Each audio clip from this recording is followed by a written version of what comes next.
The witch tells the baker and his wife that if they want the curse reversed, they have to bring her some ingredients for a potion: a cow as white as milk, a cape as red as blood, hair as yellow as corn, a slipper as pure as gold. She needs it by midnight in 3 days' time, when the blue moon will come, which only happens every 100 years. If they can bring her the ingredients, she promises them a child. Having completed her chores and picked up the lentils, Cinderella asks her stepmother if she can go to the 3-day festival, but is told she is too dirty and wouldn't impress the prince. Her daughters and her set out in their coach. The baker's wife tries to get her husband to take his father's old coat, but he refuses. 6 magic beans spill out and he takes them. They debate about whether the wife should come along. He wants to do it alone, but isn't very good at remembering the 4 items he needs to collect. Nearby, Cinderella decides to visit her mother's grave to tell her wish of going to the festival. Now the baker, Cinderella, Jack, and Red Riding Hood all venture into the woods.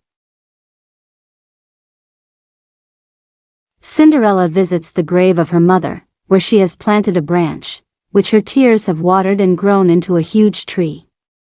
Cinderella tells her mother about her wish, and her mother appears in the tree. She transforms Cinderella's rags into a ball gown, and her shoes into gold slippers.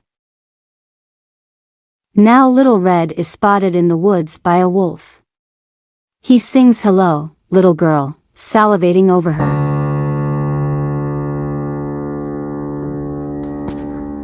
Meanwhile, the baker sees Red Riding Hood in her cape. The witch appears, and tells him to take the cape. The baker manages to remove the cape from Little Red, but she responds by screaming at the top of her lungs, for a long while. The baker rushes back to her and returns the cape. He then has trouble remembering all of the items he needs to collect, but is reminded by his wife, who has ventured into the woods to help. They argue again about her being included. They are stopped abruptly when they see Jack with his cow.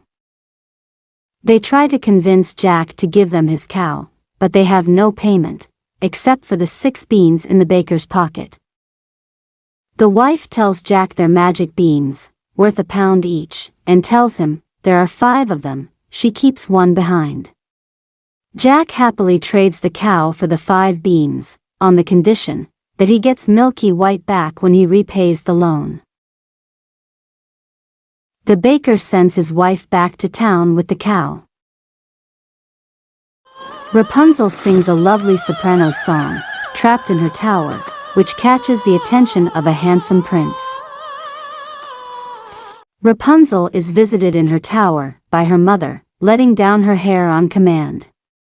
The prince watches this and prepares to try the same. At her grandmother's cottage, Little Red enters to see the wolf in her grandmother's bed, wearing her nightgown. She tells him he has big eyes, and he quickly eats her up.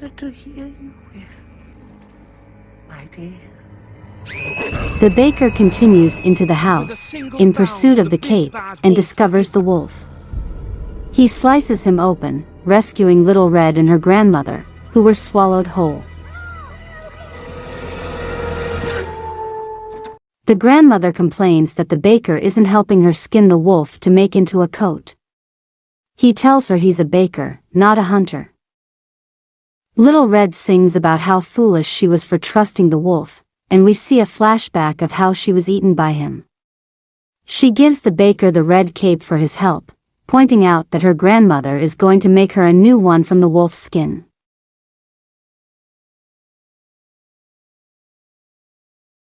At home, Jack's mom chastises him for being stupid and selling the cow for beans. She throws the beans into the dirt, they all shoot out a spark and sends him straight to bed. Cinderella rushes home from the ball, chased by another prince and his steward. She runs into the forest and hides from him, meeting the baker's wife, now with Milky White, the cow.